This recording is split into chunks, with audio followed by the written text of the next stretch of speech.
Ladies and gentlemen, hello and welcome. My name, of course, is Orbital Potato. This is Democracy 3 Africa, and this is a game that I have been very excited about for a very long time. This is the standalone expansion, yeah, to Democracy 3, and I was very kindly given this code by the developer, Klyne, so thank you very much for that. So this is the Democracy 3 game, but set on the continent of Africa. You take control of an African government, and you have to wrestle the government back into shape, and I'm sure we are going to be doing that. There's a whole bunch of new stuff, brand new interface, as you can see right here. There is not any more new achievements, I do not think, but don't quote me on that. I had a quick look through, and it doesn't look like there are any more. I suspect that they may be coming later, but I just have the pre-release version, so I cannot get access to all of that stuff. Another great thing is that the mods, the official mods that are published by the developer, they are all fully fit and in working condition, and they work with this standalone expansion. So that is really cool. If you've already got the Democracy 3 mods, you can use them with this game, which is so unbelievably exciting. And as a guy who's put a lot of time into Democracy, both on my channel and in my spare time, I am so unbelievably excited for this. And we've only talked about new things in the menu. We haven't even gotten into the game yet. So as you can see, there's a whole bunch of new countries, none of which we've ever seen before. We've got Mauritius, we've got Botswana, we've got Tunisia, we've got South Africa, we've got Senegal, we've got Zambia, we've got Kenya, we've got Nigeria, and then we've got Egypt at the end there. So hugely exciting. Something else that I really like is there's a bunch of text. If you're interested in the history of the country, there's also a little bit more information about each country, which is kind of nice. Just helps out a little bit, makes it all good. But yeah, holy cow, I really want to play through every single country. That is definitely what I intend to do, and I'll be doing it on the channel. So if you like Democracy 3, if you like this sort of game, then by all means stay tuned, because it's going to be epic. We're going to start off as Mauritius, because why wouldn't we? And let's go as the All People's Party. Why not? Let's go as the All People's Party. In fact, no, let's not go as the All People's Party. Let's go as the Spiritual Democratic Party. I think the Spiritual Democratic Party sounds very random, actually. We'll be up against the National... No, not against the National. We'll be up against the Citizens Popular Party. Also, this music, how epic is this music? I think it might be a touch too loud, but this music is something else. It is absolutely fantastic, and I'm really excited. Congratulations on your election victory. Welcome to your new job as Prime Minister. The lives of all 1.2 million citizens are now in your hands. That's a very small number of citizens, actually. As you will imagine, there are a number of situations and concerns that you'll need to deal with as soon as possible, while keeping an eye on the long-term improvement of our citizens' quality of life. Plus, do not forget that you face re-election in 5 years, so you'll need to monitor the opinion polls and our party membership. Good luck. And a little bit of a recap on what's going on. Unemployment, very high. Crime is at an acceptable rate. I don't know why I started with unemployment, I just did. Poverty is at a middling rate. Education is kind of a little bit low. It could be worse. Health is very low, and GDP is very low, right? So, yeah, things ain't good. Not to mention the fact that we've got a deficit, right? So we're spending more money than we're taking in. Yeah, our expenditure is higher than our income at current. Also, our debt is increasing at a rate that is not enjoyable. It's not very awesome. I have literally no idea what this currency is, so I apologize. It is RS. I should have read that before I actually jumped into the game like a bloody idiot, but hey ho. So first thing that I notice anyway, and I have tested this game out a little bit, so I haven't actually experienced it all, and I'm really excited to just experience it all along with you guys. That's what I'm excited about. First thing to notice that they've moved the everyone bar around a little bit, which, is fine, I guess. Doesn't really matter. The everything. And honestly, the amount of new policies and, new events and stuff in this game is mind-blowing. I mean, just look at all this stuff. What is this? This is the freedom of thought and association. And it really, really excites me because, you know, as a guy who's played democracy for a long, long time, I'm really, really looking forward to just, you know, exploring a bunch of new policies. And I think that this game is going to be the absolute ticket to doing that. So we've still got the same political capital system. Thank you. I don't need a tutorial. I kind of know how to play. Loads of new images for people in the cabinet, which is really, really cool. Look at our potential ministers, right, like so. That's very, very good. All right, so what do we want to address first? What is our first priority for solving? I think it's probably expenditure, and I think we probably need to cut back on expenditure and somehow boost income. Yeah, I mean, if we take a look at this area, you can sort of see that income tax is kind of a little bit low, actually. It's going to cost us 30 political capital to raise it, and that's not something that we really want to do at this time. People don't tend to like income tax increases. What is this? What is this? This is revenue administration. Control the resources given to your country's revenue administration authority. Okay, relying on all taxpayers' money to accurately file their forms and faithfully pay their dues is unrealistic. Pay for monitoring and enforcement to increase tax revenues. Okay, so this is kind of confusing. I like this concept. I don't really understand what it's all about, but this affects something, apparently. So what does this actually affect? This affects the informal sector and foreign aid received. Okay, this is cool. This is not an event that you would see in a country like the UK. You know, the UK doesn't receive foreign aid. However, I imagine that Mauritius does, and you know, that's a really, really interesting aspect of you know, localized Africa, I guess. Homelessness, we also have a little bit of a problem with homelessness, but I really, really think, in all honesty, oh, what is this? What is this red bubble? Power blackouts. Ah, okay, and this is due to our infrastructure being bad? Alright. I mean, our infrastructure is not that bad. It's not terrible. Yeah, it could be worse, in all honesty. We've got an uncompetitive economy as well, which is really, really bad. Lowering GDP. Okay, so we've got a lot of stuff that is wrong with this country, and we really need to try and get it back on its feet. I think immediately, what we need to do is we just need to ignore the fact that people are going to dislike us, right? We just ignore that. Capitalists aren't a big fan, and I would say that we probably want to try and boost income tax. That seems to be the best way. We've still got the sales tax enforced, and sales tax is literally one of the worst, the worst policies, I think, in the game. It is really, really bad. It does pretty much nothing for us. But at the moment, it's not an important source of revenue, but it is a source of revenue nonetheless. And, you know, don't forget that we've got a deficit of 11.5 billion RS, whatever the heck RS actually is. So we're going to need to bump up the sales tax if we want to remain competitive. Well, not if we want to remain competitive. Well, actually, technically, if we want to remain competitive, it's going to be really, really high. And I don't like doing this. I don't like doing this. I do not like doing this at all, because I would rather increase... I think I'd rather increase corporation tax than I would anything else. However, if we increase corporation tax, then that is going to feed into uncompetitive economy, and I really, really, really do not want that to happen. And alcohol tax is not going to raise the money that we need. It really, really isn't. So we've got two options.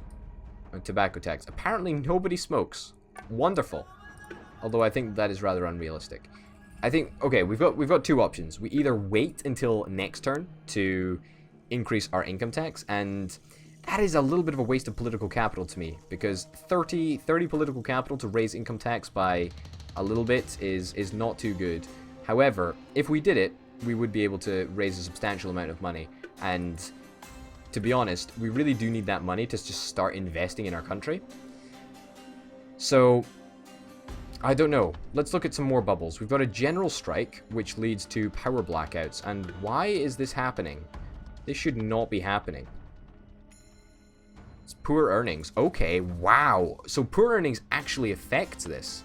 And income tax is actually going to hurt poor earnings. Okay, this is kind of important to note, actually. Poor earnings. That would bump up poor earnings hugely. It would increase our expenditure by an awful lot as well. You know what? I think this might actually be... this might actually be the correct course of action. It is going to really bump up unemployment, but maybe actually increasing the unemployment benefit is a good way to just get these blackouts out the way, because, you know, we don't really want general strikes. We don't want blackouts. Blackouts just hurt us. They hurt our GDP. They increase unemployment.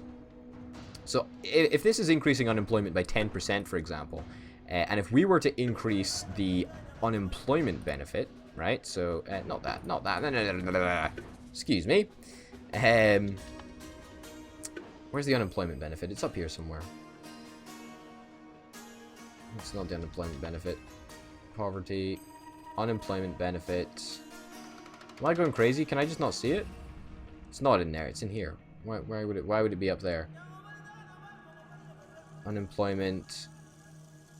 Productivity. Where the bloody heck is the unemployment benefit? Unemployment benefit. There. It's the person in the house. Of course it is, Potato. Stop being such a stupid idiot. Alright. I guess we'll bump this up this turn. I think that might actually be the correct course of action. Because if we do this, unemployment is going to increase to 8.39%. However, it's still going to go down because we're going to be reducing it by 10% when we end the blackouts.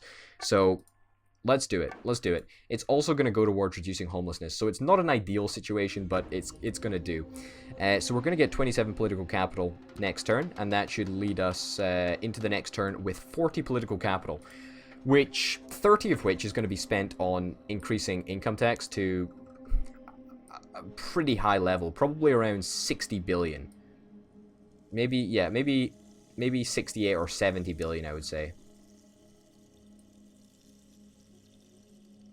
Yeah, let's aim for 32%. Let's aim for 32% next turn. I think that is the correct course of action, because we really just need money to play around with, and we're not going to get that unless we just, you know, if we just tax people. We need to just tax people. We literally just need to tax people, and that's what we're going to do. Sweet. Thank you. I know how to play the game. I know how to play the game. Call to leave the Union. Okay. As a member of a strong intergovernmental organization, our laws and economic policy are influenced by a harmonization process amongst its member states. There has been a rising sentiment of dissatisfaction with the influence of this organization over our society. Make the decision. You are the leader of the country and you'll be able to make the decision about this matter, or hold a referendum. I think we should hold a referendum. I think that that's the correct course of action. We'll see what's going to happen. I don't know what's going to happen. Poverty is decreasing, probably as a result of our decision to increase the unemployment benefit. It's worth it. So also, the groups of people, you know, the threats have been updated, and there's a whole bunch of new ones as well. So, you know, the Sacred Sword. Sacred Sword. Never heard of that before. The Women's Society. I have no idea what that does. I have no idea who that is formed of. I would imagine women of some sort, but I just don't know. Yeah, oh shit. So women is actually an actual demographic here. Cool. I like that, actually. I really do. I really do.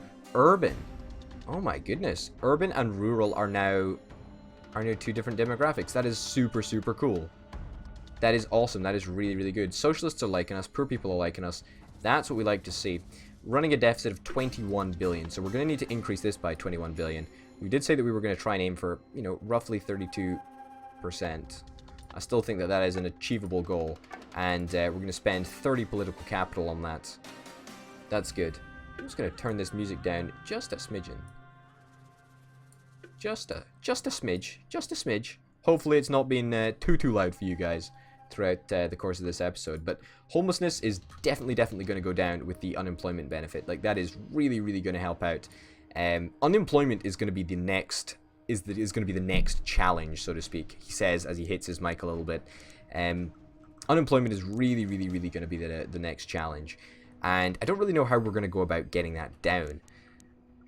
That's a very interesting question. I mean, obviously, we could invest in things like education, and investing in things like education, state schools, is something that we really do want to do. But that is a very expensive measure. You know, it's going to take us from about 13 billion of spending all the way up to 32 billion. And that's not something I really feel comfortable doing at this moment in time. Oh man, there's just so much stuff. I mean, what does this do? Devolution. Oh my goodness. This is awesome. You know, this is so cool. And, wow, democracy is an actual... Wow, okay, so democracy is like a modifier. I suppose in Africa, you know, democracy is not a commodity. It's not, well, it's not a commodity, excuse me. It is a commodity, but it's not very common, so to speak. And I think that, you know, corruption and stuff is not something that we really like. The cyclical natural disaster, oh, that's worrying. Incredibly worrying. We still have an uncompetitive economy, which is really very, very worrying. I mean, this corporation tax, it needs to go, doesn't it? It really, really does. Or it needs to be reduced to the level that it's not an issue for us. I don't really want to spend money on that right now, though. I mean, it's all very well having that corporation tax in place because it does bring us in money, and we really, really want to just spend money, I guess. That's what we want to do. I mean, getting these blackouts sorted has been, you know, the main priority for us. The general strike is going to be ending. That's going to give us 3 billion. So that is a very, very substantial amount of money that we're going to be able to play around with. Not to mention the fact that it's really, really, really badly affecting our GDP. So I'm looking forward to getting rid of that. I think I might actually just bank my current political capital and head on over to the next turn, because I've actually only done 2 turns this entire episode. I've just been so excited. I'm really, really, very, very excited about this game. I really, really am. General strike has ended. We should see an uptake to the GDP, but we'll probably just see it next turn. That's fine. An oil drilling opportunity. I think we probably want to allow drilling. I mean, capitalists are less happy with us than environmentalists. Put it that way. You know, that's what I'm sort of thinking. Now, is there an infrastructure? There is indeed an infrastructure tab, which is kind of important. Now, you should be ending pretty soon, right? Our infrastructure is not bad, you know. It's not bad at all. Now, this is going to cost us extra money if we were to introduce it. And it's only going to reduce unemployment by a smidgen. Is there any other infrastructure policy that we can enact? Economy type. Okay. This is kind of cool. I never really knew this. This was a thing. Alright, interesting. Is there any other infrastructure policies that we can actually invest in? I mean, foreign aid received. Corruption. Ah, here is the corruption modifier. I thought that there would be a corruption tab. Let's have a look at the policies that we can actually introduce. Wow. Wow, wow, wow, wow, wow. Loads and loads and loads and loads and loads of new policies. That is awesome. Really, really excited about this. Foreign aid petitioning. Regional integration and tariffs. Power block alignment. I don't even understand what half of these things do, but we're definitely going to be playing around with them. That is for darn certain. Holy cow. So many more policies in welfare. That is awesome. Human rights oversight. Family planning. Female genital mutilation ban. Nature conservation. Oh man, this is fantastic. This is awesome. Gender representation measures. This is quite something. Could we introduce this? Yeah, we probably could introduce that, actually. That would be pretty interesting. Oh my goodness. I mean, I'm having an absolute whale of a time. Agro dealer networks. Oh my, oh, this is amazing. Financial services regulation. Oh my, I'm in love. I'm in love already. I'm in love already. Not to mention the fact, by the way, I should have sort of mentioned that we are, thank you. We're the spiritual Democratic Party, right? So I was kind of taking that party because I thought that we would have, you know, a little bit of a religious side. But I think that we will sort of go into that religious side the later and later that we go into this playthrough. So, you know, let's get the country on track first, and then we can pursue our ideological goals. That's the plan, anyway. Important to note, we're running a surplus right now. We're still in huge debt, very, very much so. We need to raise a little bit more money, if at all possible. Unfortunately, we've still got this uncompetitive economy that's going on, and we want to get rid of corporation tax if we can, but I don't know if we want to spend money on it. Anyway, we'll be making all those decisions in the next episode. Ladies and gentlemen, thank you very, very much for watching. My name, of course, has been Orbital Potato, and this has been Democracy 3 Africa. I'm super, super pumped for this game. I hope you guys are. It's going to be insanely awesome. Thanks for watching, and I'll see you next time. Bye.